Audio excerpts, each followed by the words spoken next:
अस्सलाम वालेकुम। कभी कभी अल्लाह के फ़ैसले और अल्लाह की रज़ा को कबूल करना बहुत मुश्किल होता है।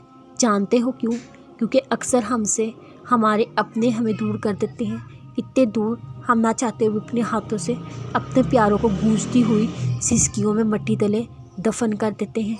कभी किसी बूढ़े माँ बाप से उनका बेटा, कभी किसी बीवी से उसका खावंद, कभी खावंद से उसकी बीवी, कभी छोटे छोटे बच्चों से उनका बाप, कभी माँ, कभी भाइयों से उनका भाई।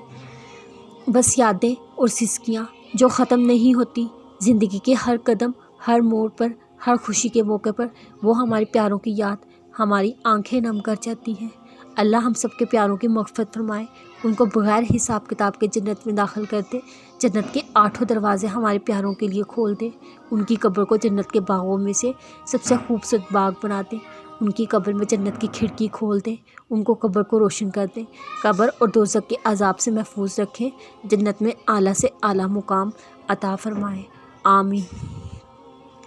अल्लाह हर दुआ का जवाब देता है। अल्लाह हर दुआ का जवाब देता है, बस ज़रिए मुख्तलिफ़ होते हैं।